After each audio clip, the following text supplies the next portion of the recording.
하나님의 말씀 신약성경 마태복음 18장 우리 7절에서 14절 말씀입니다. 신약성경 마태복음 18장 7절에서 우리 14절 말씀 제가 봉독하겠습니다. 실족하게 하는 일들이 있음으로 말미암아 세상에 화가 있도다. 실족하게 하는 일이 없을 수는 없으나 실족하게 하는 그 사람에게는 화가 있도다. 만일 내 손이나 내 발이 너를 범죄하게 하거든 찍어내버리라. 장애인이나 다리 저는 자로 영생에 들어가는 것이 두 손과 두 발을 가지고 영원한 불에 던져지는 것보다 나으니라. 만일 내 눈이 너를 범죄하게 하거든 빼어내버리라. 한 눈으로 영생에 들어가는 것이 두 눈을 가지고 지옥불에 던져지는 것보다 나으니라. 삼가 이 작은 자 중에 하나도 없이 여기지 말라. 너희에게 말하노니 그들의 천사들이 하늘에서 하늘에 계신 내 아버지 얼굴을 항상 배옵느니라. 너희 생각에는 어떠하냐?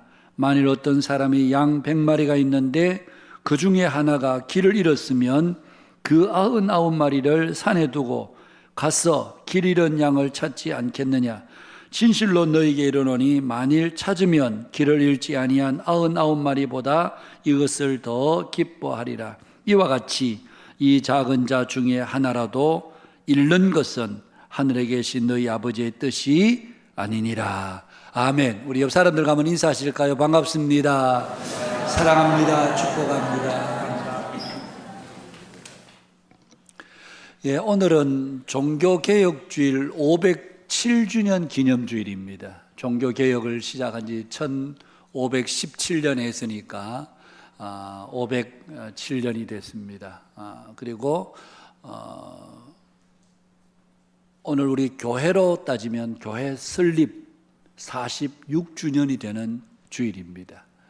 그리고 우리 장로님께서 기도하셨습니다만 오늘 또 이른 아침에 5시 40분에 교회에서 모여서 우리 서울로 가는 우리 성도들이 있었습니다. 오늘 서울에서는 아마 지금 60만 이상 아마 사람들이 모일 것 같은데 그게 한국교회 200만 연합 예배 및 기도회.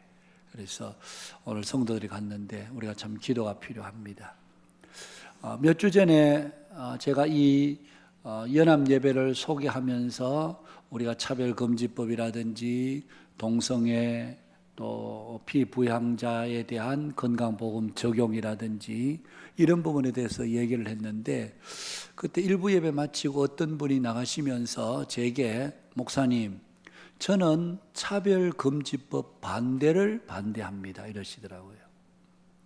그래서 물론 또 본인들의 생각이 또 다르실 수 있지만 그래서 이제 순간적으로 차별금지법에 대해서 혹시 오해하고 계시는 분들이 있지 않을까라는 생각이 조금 들었습니다. 여러분 차별금지법 이러니까 아니 그러면 교회가 차별금지하지 말아야 되지 아니 차별금지하는 것을 그러면 교회가 반대한단 말이냐? 그러면 차별하자는 얘기냐? 뭐 그렇게 간혹 교회에 대해서 오해하시는 분들이 계실 수 있습니다. 아마 오늘 여기 또 처음 오신 분들도 계실 수 있고 또 아마 이것에 대해 잘 익숙하지 않은 분들은 차별금지 아니 차별 그러면 차별하지 말아야 되지 그럼 교회가 차별하자는 그러면 그런 주장을 교회가 하나? 그렇게 간혹 오해하시는 분들이 있는데 교회가 차별금지하지 말자 반대 차별금지법 반대를 하는 것은 이미 우리 기본 헌법에 장애를 가지신 분들이나 사회적 약자들에 대한 또 근로적으로 좀 열악한 분들에 있는 분들 이런 모든 분들에 대해서 차별을 하지 않도록 법적으로 이미 다 명시가 되어 있습니다.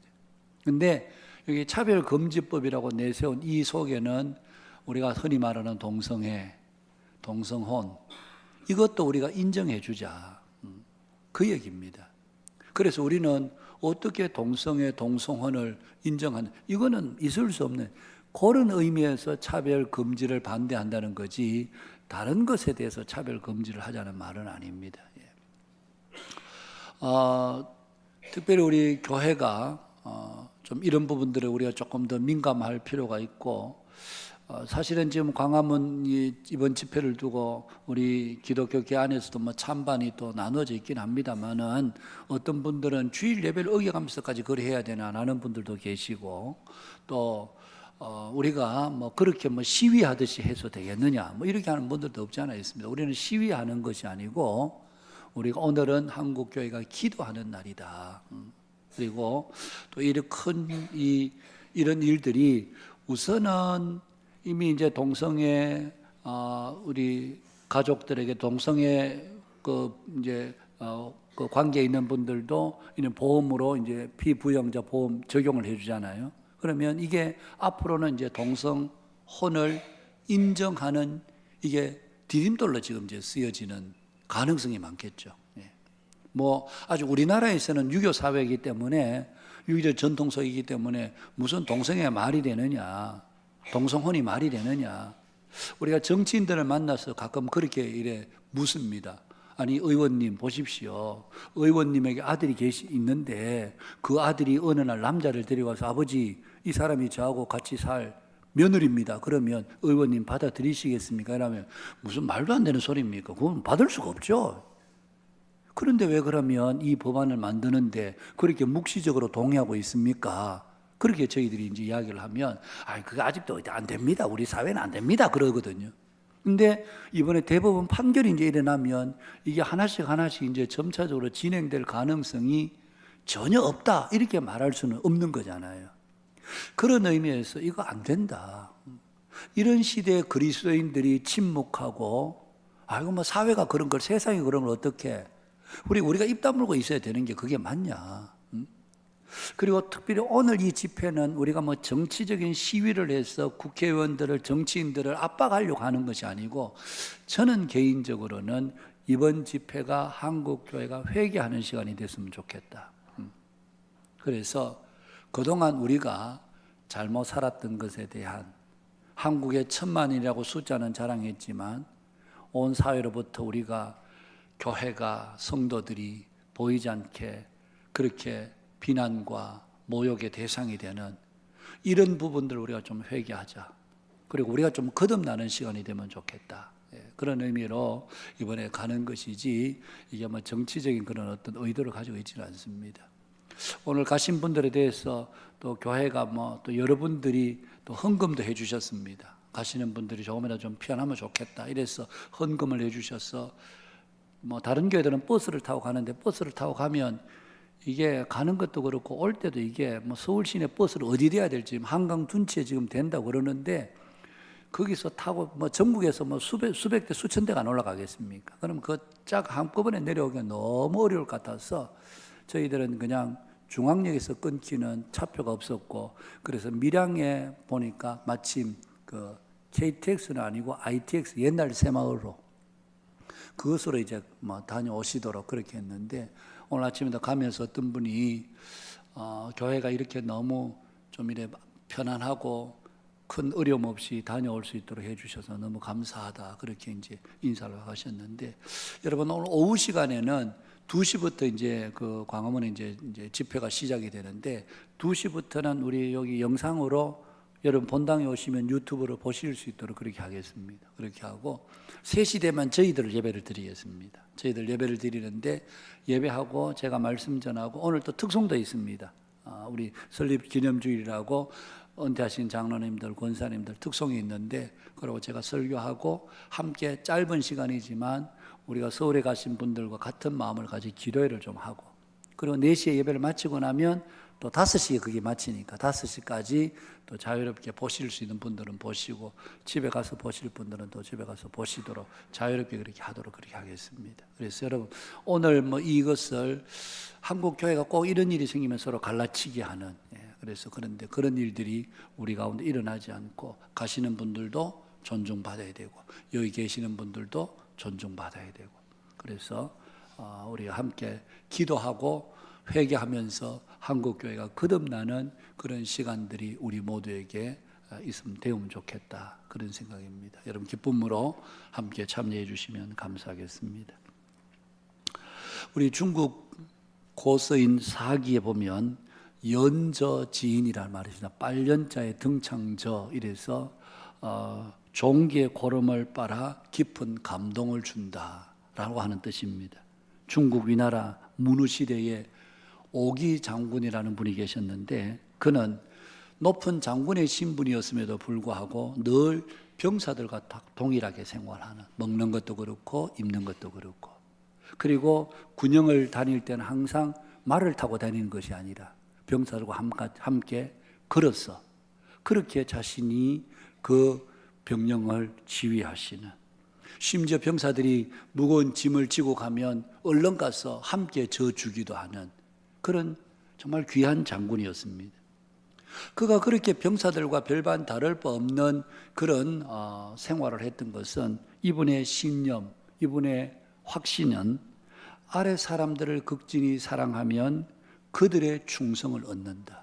이게 그분이 가진 신념이었고 확신이었습니다. 어느 날 군영을 시찰하던 중에 종기로 고생하는 한 병사를 그가 만나게 됩니다. 그 병사의 깊은 종기의 상태를 이리저리 이야기하다가 마침내 이 오기 장군이 칼로 그 종기를 도려내고 자신의 입으로 그 종기의 고름을 빨아주는 것이었습니다.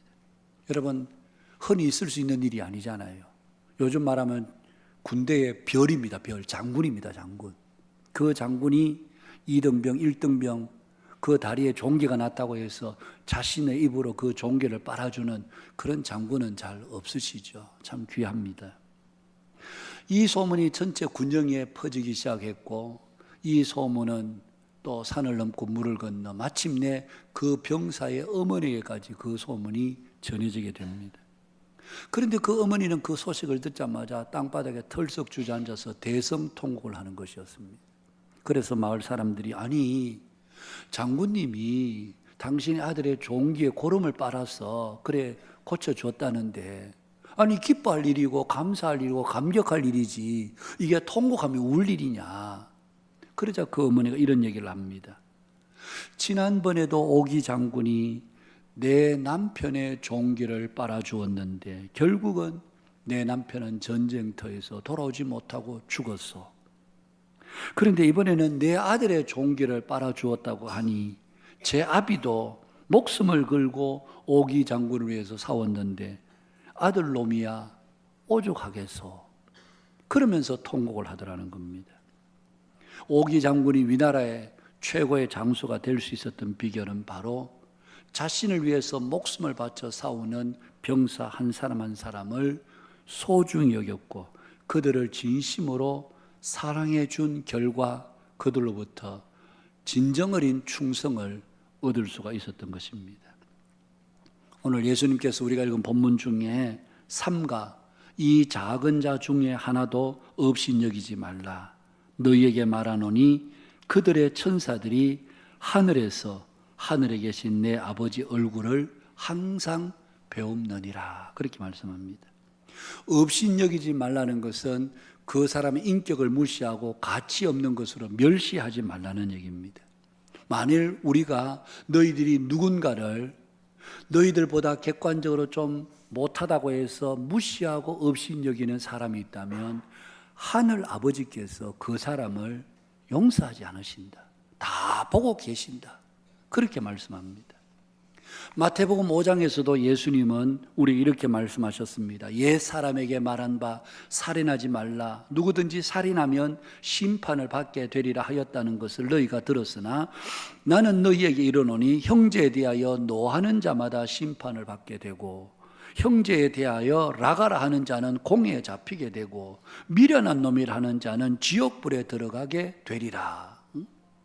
형제들에 대해서 노하는 자마다 심판받게 되고 라가라, 이 쓸데없는 놈, 이 어리석은 놈, 이 몹쓸 놈, 그렇게 형제에 대해서 폄하하고 욕하는 사람은 공에 잡히게 되고 형제에 대해서 미련하다라고 하는 사람은 지옥불에 들어가게 되리라. 그렇게 말씀합니다. 여러분, 그만큼 우리 예수님은 형제를 업신여기고 그 인격을 경멸하는 자에 대해서 차마 보지 않으시고 하나님은 엄한 심판을 선언하신 주님이셨습니다. 왜 우리 하나님은, 우리 예수님은 형제를 업신여기고 그 인격을 무시하는 자에게 이렇게 엄한 심판을 하시는 것일까? 여러분, 그 이유는 한 가지입니다. 하나님은 한 사람 한 사람을 자신과 동일시하고 계시기 때문에 그렇습니다. 그래서 예수님은 내 이름으로 이런 어린 아이 하나를 영접하면 곧 나를 영접함이니. 여러분, 어린아이 하나를 영접하는 것이 단순히 어린아이 하나 영접하는 것이 아니고 나를 영접하는 것이다. 그렇게 주님이 말씀하셨습니다.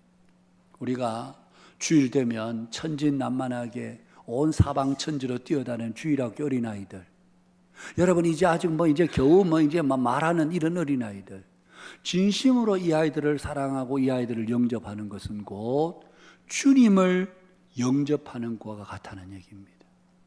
그들에게 대해서 야야 저리 가, 놀 애들이 그렇게 하지 않고 어린아이 하나라도, 여러분 이 어린아이는 물론 육체적으로 작은 자일 수도 있지만 우리가 세상 살아가면서 객관적으로 또 아니면 상대적으로 볼 때에 나보다 배운 지식도 덜하고 가진 것도 덜하고 사회적인 지위도 덜하고 여러 가지 면에서 나보다 좀 못한다 할지라도 그 사람을 무시하거나 업신여기지 않고 그 사람을 진심 어린 마음으로 대하고 영접하면 그것은 곧 주님을 영접하는 것과 같다는 말씀입니다.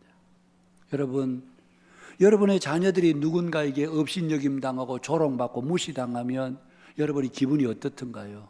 내가 아니니까 상관없던가요? 아니잖아요. 우리 아이들이 누군가에게 그런 모욕을 당하고 무시를, 놀림을, 조롱을 당하면 우리 속에 나도 모르는 분노가 막 차오릅니다. 왜? 이 아이가 나와 하나이기 때문에 그렇습니다. 그래서 우리 하나님은 이 어린의 하나 영접하는 것은 곧 나를 영접하는 것이다. 형제에 대해서 노하고 형제에 대해서 이 쓸데없는 놈, 이 어리석은 놈, 미련한 놈, 그렇게 하는 사람들은 하나님의 심판받고 공회에 잡히게 되고 지옥불에 들어가게 되리라. 그만큼 여러분 우리 주변에 있는 모든 사람 한 사람이 하나님의 형상과 하나님의 모양대로 지은 소중한 사람이라는 얘기입니다. 그래서 믿음은 다른 게 아닙니다. 믿음은 성경 많이 읽고 기도 많이 하고 찬양 열심히 하는 게 믿음이 아니고, 믿음은 세상 속에서 직장에서든지 가정에서든지 이웃에든지 아니면 교회에서든지 간에 그 사람이 어떤 사람이든지 간에 그를 존중하고 귀히 여기고 하나님의 형상과 모양을 따라서 지음받은 사람인 줄 알고 그렇게 소중히 여길 때 그것이 바로 그 사람이 가진 인격이고 믿음이라는 얘기입니다.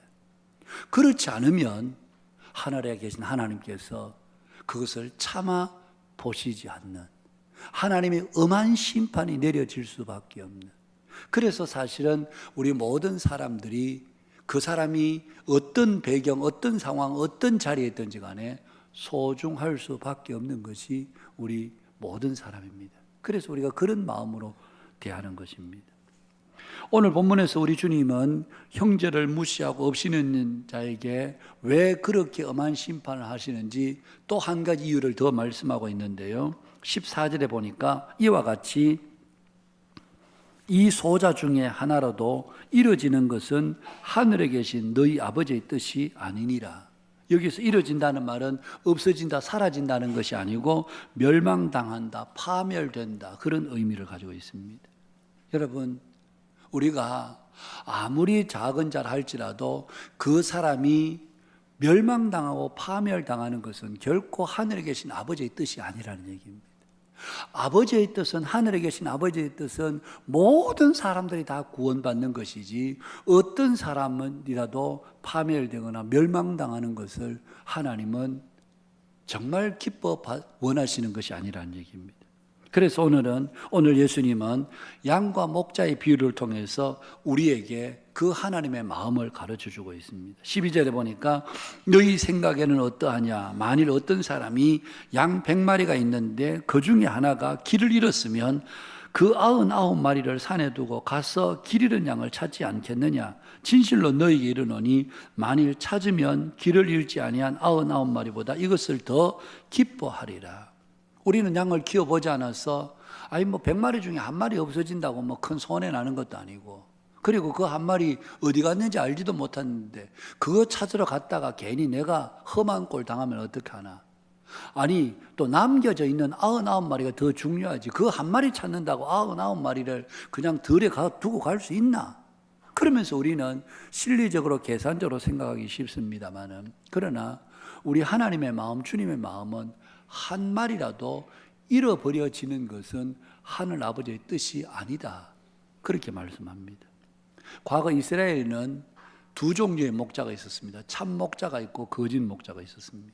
여러분, 이 누가 참 목자인지 거짓 목자인지 겉으로 봐서는 도무지 알 수가 없습니다. 그런데 그의 겉옷을 벗겨보면 그 사람이 참 목자인지 거짓 목자인지 알 수가 있었다고 합니다. 참 목자는 온몸에 상처투성입니다. 왜냐하면 양이란 것은 때로는 길을 잃을 때가 있고 벼랑 끝 낭떠러지에 떨어질 때도 있고 아니면 가시덤불 속에 갇힐 때도 있고, 그래서 잃어버린 그 한 마리 양을 찾기 위해서 가시덤불을 헤치고 나무가지에 걸려 넘어지고, 그러다 보니까 참 목자의 몸에는 상처가 여러분 늘 있기 마련입니다.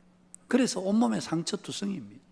그런데 거짓 목자는 몸에 상처가 없습니다. 왜냐하면 이 거짓 목자는 삭을 받고 일을 하기 때문에 잃어버리면 잃어버린 대로, 없어지면 없어지는 대로.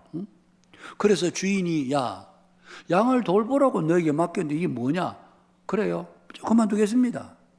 저 오늘부로 제가 그만두겠습니다. 내가 뭐 양 한 마리 찾는다고 뭐 험한 꼴 당할 이유도 없고 험한 자리에 내가 가야 될 어떤 이유도 없고, 그러다 보니까 여러분 거짓 목자의 몸에는 상처가 있을 수가 없습니다. 이게 거짓 목자, 참 목자의 차이점입니다. 여러분, 양이란 존재는 어떤 존재입니까? 항상 목자로부터 먹을 것을 공급받잖아요. 목자로부터 푸른 초장, 맑은 시냇 물가로 인도를 받습니다. 양은 어디에 먹을 것이 있는지, 어디에 맑은 물이 있는지 모릅니다. 목자가 있으면 목자가 인도하는 대로 가면 거기에는 풍성한 꼴이 있고 마실 물이 있습니다. 그래서 양은 목자를 통해서 먹을 것을 공급받는다, 그렇게 말할 수 있습니다. 뿐만 아니라 양은 목자로부터 보호를 받습니다. 시력이 좋지 못해서 멀리서 다가오는 사나운 짐승들을 알아차릴 수가 없습니다. 그리고 사나운 짐승들이 온다 하더라도 그 사나운 짐승들을 대응할 능력도 힘도 그들에게 있지 않습니다. 그런데 여러분, 목자는 항상 이 양떼들을 지키기 위해서 지팡이와 막대기를 가지고 양들을 보호합니다. 사나운 짐승들이 오면 지팡이와 막대기로 그 사나운 짐승들과 대적하여 싸우기 때문에, 그래서 이 양은 목자가 있는 동안은 그 생명의 안전, 여러분 생명을 보장받게 되는, 그래서 목자에게, 양들에게 있어서 목자는 절대로 없어서는 안 될 그런 존재이죠. 그런데 오늘 여기에 나오는 양은 길을 잃은 양입니다. 여러분, 목자가 이 양을 내팽개쳐서 길을 잃은 게 아니고 이 양 스스로가 뭐 어떤 이유든지 몰라도 먹을 것을 찾아서 가다가 그렇게 길을 잃어버렸는지 몰라도 어떤 의미에서는 제 욕심을 따라서 길을 잃은 양이라고 할 수 있습니다. 참 잘못된 양이죠. 그럼에도 불구하고 오늘 목자는 그 양을 찾아서 났습니다. 13절에 보니까 진실로 너희에게 이르노니 길을 잃지 아니한 99마리보다 이것을 더 기뻐하리라. 그렇게 잃어버린 한 마리 양을 찾았을 때에 99마리보다도 이것을 더 기뻐하리라. 그럼 99마리는 별로 중요하지 않다, 잃어버린 그 양 한 마리가 더 좋은 기뻐할 일이냐, 뭐 우리가 그렇게 상대적인 비교가 아니라 이 속에서 그만큼 우리 목자의 마음, 주님의 마음을 우리가 알 수가 있는 거죠. 길 잃어버린 한 마리 양을 찾았을 때 얼마나 기뻤던지 온 동네 사람들 불러서 잔치를 벌이고 내 잃어버린 양을 찾았다, 그러면서 기뻐하는, 이게 아버지의 마음이고 진정한 목자의 마음이라는 말씀입니다. 여러분, 오늘 우리 주님께서 여러분 한 사람 한 사람을 보실 때도 바로 그러한 마음으로 보고 계시는 것입니다. 나는 한 사람이라도 비록 그가 작은 자라 할지라도, 비록 제 마음대로 길을 떠난 양이라 할지라도 나는 그가 결코 멸망당하기를 원치 않는다. 이게 우리 주님의 마음입니다. 여러분, 오늘 우리가 행복나눔 전도 축제 주의를 통해서 우리가 이웃들을 초청하고 그들에게 복음을 전하는 것은 바로 주께서 우리 목자의 사명을 우리에게 맡겨주시기 때문에 그렇습니다. 오늘 우리가 예수님을 전하는 이유가 무엇입니까? 예수님에게만이 길과 진리와 생명이 있기 때문에 그렇습니다. 우리는 나는 길이요 진리요 생명이니 나로 말미암지 않고는 아버지께로 올 자가 없느니라. 이것은 우리가 쉽게 외울 수 있는 암송하는 구절이기도 합니다만, 그러나 상투적인 구절로 우리가 알아서는 안 됩니다. 예수님께서 길 되신다, 진리 되신다, 생명 되신다. 여러분, 예수님이 길이라는 것은 하나님께로 갈 수 있는 유일한 길이 예수님이라는 얘기입니다. 천하 만민에게 구원받을 만한 다른 이름을 너에게 주신 일이 없다. 우리가 하나님께로 나아가는 유일한 길은 예수 그리스도로 말미암는 길입니다. 그래서 예수님은 내가 길이다, 원웨이라는 얘기입니다. 유일한 길입니다. 오직 여러분 그 한 길밖에 없지 다른 어떤 길도 존재하지 않습니다. 뿐만 아니라 예수님은 진리라고 말씀합니다. 예수님 안에 있을 때 우리에게 진정한 자유, 평안, 안식, 기쁨이 있습니다.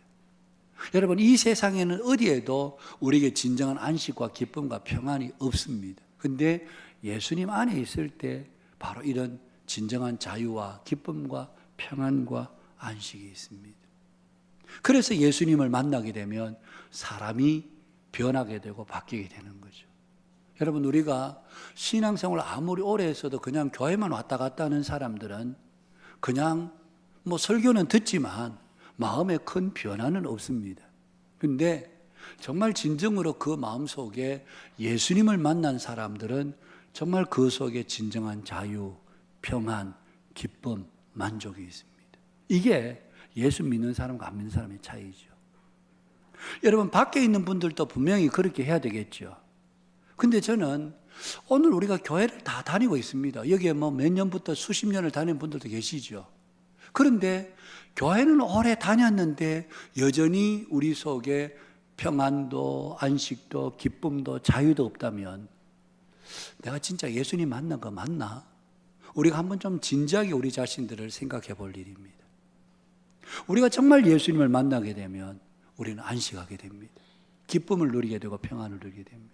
이게 예수님이 길이요 진리 되신다, 생명 되신다는 말은 우리에게 주시는 유일한 영원한 생명은 예수님으로부터 옵니다. 제가 영원한 생명에 대해서는 여러 번 말씀을 드렸습니다. 우리가 이 땅에 사는 것뿐만 아니라 죽어서 우리가 영원한 생명을 사는 게 아니고 우리는 지금도 영원한 생명을 살고 있는데 그 영원한 생명을 누가 주셨는지 예수님이 우리에게 주신 것입니다. 그래서 사실은 이 영원한 생명을 깨달아 알면 알수록 너무 기쁘고 감격스럽고 내게 이런 영원한 생명을 주시다니. 여러분, 지금도 우리 주변에는 이런 생명이 필요한 사람이 있습니다. 길이 필요하고 진리가 있어야 되고 생명이 필요한 사람들이 있습니다. 오랜 세월 동안 교회는 다녔지만 늘 두려움 가운데 살아가는 분들이 있습니다. 언젠가도 제가 한번 말씀을 드렸죠. 옥하는 목사님 살아계실 때 서울 사랑교회에 거기는 제자 훈련 받을 수 있는 기준이 고등학교, 그때 당시만 해도 고등학교 졸업 이상자입니다. 그런데 서울에는 다양한 사람들이 있잖아요. 그리고 시골에서 올라와서 어렵게 사는 분들, 그들이 공부를 못해서가 아니라 가정 형편이 도무지 시골에서 특별히 여성들에게는 공부를 시키지 않으니까 그래서 겨우 중학교를 졸업하고 그 서초구에 어떻게 살게 됐는데 어렵게 살죠. 그런데 제자 훈련을 너무 받고 싶었습니다. 제자 훈련을 받았습니다. 그 서초구에 어떤 분들이 있습니까? 거의 강남에 내노라는 분들이 거기 다 계시는데 거기에 이분이 순장을 맡게 됐습니다. 얼마나 두렵고 쫄리는 일입니까? 함께 여성들이 모였는데 이대를 나왔습니다. 어디를 나왔습니다. 어디를 나왔습니다. 그러는데 자기는 중졸 이러니까 이게 말하는 것도 창피하고 부끄럽기도 하고 그러니까 늘 마음이 쫄리죠. 그런데 그분이 예수님을 진정으로 만나고부터 그 유수한 대학 출신들 앞에서 저는 중학교를 졸업했습니다. 그렇게 이야기할 수 있는 것은 그 속에 진리 되신 예수님이 그 안에 계시니까 이제는 학벌의 벽이 이게 크거나 두렵게 느껴지지 않는, 내 앞에 있는 사람이 박사거나 어떤 상대라 할지라도 그것 때문에 내가 위축되거나 쫄리지 않는 것은 진리 되신 예수님이 그 안에 계시기 때문에 그분은 진정으로 주님을 만난 분이라고 할 수 있겠죠. 우리가 진정으로 주님을 못 만나니까 자꾸 세상 것으로 비교하고 상대적인 박탈감을 느끼고 그러면서 우리 스스로를 자꾸 불행하게 여기는, 조그만 일에도 우리는 두려워하고 염려하고 걱정하면서 밤잠 이루지 못하는 이 모든 원인이 어디 있느냐? 여러분, 다른 것이 아닙니다. 진리 되신 예수님이 어쩌면 우리 속에 확신되지 않기 때문에 그렇습니다. 왜 질병 앞에서 우리가 두려워하고 이러다 내 죽는 게 아닐까? 영원한 생명의 실체를 우리가 모르니까, 이 육신의 생명 여기에 그냥 매달리니까, 영원한 생명은 죽음 이후에 가는 건 나라고, 내가 지금 여기에 살고 있는데 영원한 생명의 실체를 모르니까 그냥 육신의 삶에 오롯이 매달려서 살게 되는, 이게 저 바깥에만 있는 게 아니고 오늘 이 자리에도 저는 있다고 봅니다. 혹시 그 대상이 여러분들은 아니신지. 나는 오늘 정말 예수 믿는다고 하면서 진짜 길 되시고 진리 되시고 생명 되신 주님이 내 안에 계신가? 이게 없다면 여러분, 우리는 다시 한번 우리의 신앙을 근본에서부터 우리는 다시 한번 하나님 앞에 진지하게 생각해 봐야 될 문제입니다. 우리 하나님 아버지의 뜻은 한 사람이라도, 이 소자 중에 한 사람이라도 이뤄지는 것은 아버지의 뜻이 아니다. 이뤄진다는 것은 자기 마음대로 나갔다는 얘기죠. 그것은 결코 아버지의 뜻이 아니라는 얘기입니다. 그래서 그 사명을 저와 여러분이 주셨습니다. 오늘 오전 2부 예배를 마치고 한 분이 등록을 하셔서 함께 짧은 시간을 이야기를 나눴습니다. 그분은 10년도 전에 우리 교회에 이런 축제 때 한 번 몇 번 오셨던 분이세요. 저희 교회 어느 집사님이 전도를 하셨는데, 이분은 평생 불교 신자로 살아왔다. 지난주에도 제가 절에 다녀왔습니다. 평생 불교 신자로 살았다. 그런데 최근에 요 몇 주 사이에 굉장한 변화가 이분에게 찾아온 것 같아요. 앞으로 만나서 좀 더 이야기를 들어봐야 될 텐데, 한 번도 교회 노래를 불러본 적도 없고 아는 노래도 없는데 귓가에 계속해서 예수님 찬양, 예수님 찬양, 예수님 찬양합시다, 이 노랫말이 들리고 자기도 모르게 입에서 자꾸 예수님 찬양 이야기가 나오고, 그래서 원래 다음 주에 오시기로 했는데 도저히 이래서 안 되겠다, 오늘 내가 교회를 가야 되겠다. 그래서 2부 예배 오셔서 등록을 하시고 가셨습니다. 제가 그분 이야기를 가만히 들으면서 하나님께서 특별히 부르시는 분이구나. 그 사람이 평생 불교 신자였던 어디에 있었든지 간에 예수님 옛자를 모르고 살았던 간에 하나님께서 특별히 딱 부르시는 사람이 있구나. 여러분, 지금도 우리 주변에는 하나님께서 그렇게 부르시는 사람들이, 하나님의 백성들이 있습니다. 참 놀라운 은혜죠. 저는 특별한 은혜를 하나님께로부터 입으셨구나, 그런 생각이 들었습니다. 여러분, 오늘 우리가 지금도 우리 주변에 무수한 사람들이 하나님 우리를 향해서 이 많은 사람들이 한 사람에서 이루어지는 것은 내 뜻이 아니냐, 너희 하늘 아버지의 뜻이 아니니라. 그런데 우리는 혹 이분들에 대해서 무관심하고 있지는 않는지. 미국의 빌리 그레함 이상으로 미국 많은 그리스도인들에게 지지도 받고 인정도 받고, 인지도에서는 어떤 때는 빌리 그레함을 앞서기도 하는 세들버교의 릭 워렌이라고 목사님이 계시죠. 이분은 자기 몸에 병을 가지고서도 복음 사역을 해서 자기의 모든 재산, 수많은 책을 저술을 했는데 그 책을 저술하고 받은 그 모든 금액을 다 복음을 위해서, 선교를 위해서, 어려운 분들을 위해서 기꺼이 내어놓는, 그래서 미국 시민들이 믿든 믿지 않든 존경하는 분 1위가 릭 워렌 목사님이시죠. 근데 이분이 그렇게 자신의 몸이 좋지 않음에도 불구하고 복음을 위해 살았던 것은, 그의 아버지는 정말 어려운 개척교회 목사님이셨습니다. 그리고 교회가 예배당이 쓰러지는 곳에 가서 손수 목수 일을 하면서 예배당을 짓고 고쳐주고 그러면서 그 지역에서 복음을 전하고 이런 순회 전도자와 같은 그런 목사님이셨습니다. 아버지가 병상에 계실 때 리고렌 목사님이 병상에서 간호하는데 자꾸 아버지가 일어나시려 아버지 일어나시면 안 됩니다. 가만히 누워 계세요. 자꾸 일어납니다. 그래서 아버지 왜 자꾸 일어나시려고 그러세요? 그러니까 뭔가 작은 소리로 말씀하는데 알아들어. 아버지 뭐라고요? 길을 가까이 되니까 한 사람이라도 구원해야 돼. 이제 임종날이 되었습니다. 이제 본인도 너무 병간호다 지쳐다 침대에 그냥 머리를 숙이고 엎드려서 하면 자는데 갑자기 자기 머리 위에 깡마른 손이 턱 올려진다. 그러면서 이 아들 위해서 이제 한 생명이라도 구원해라. 그리고는 이 아버지가 하나님의 부르심을 받으셨다는 거예요. 그래서 자신은 이 복음 사역을 위해서라면 자신의 모든 것을 바쳐서라도 하나님의 말씀이고 아버지의 유언과 같은 말씀이 한 생명이라도 네가 구원해라. 한 생명이라도 복음을 전해라. 이것이 그의 삶에 정말 유언 같은 말씀으로 그의 가슴 속에 남겨져 있었다. 오늘 그 소명을 저와 여러분들이 받았습니다. 여러분 오늘 우리가 물론 사랑방별로 베스트를 정하고 기도하고 그렇게 합니다만은 여러분 주변에 다음 주에 안 오셔도 됩니다. 그 다음 주에 오셔도 되고요. 언제든지 오셔도 됩니다.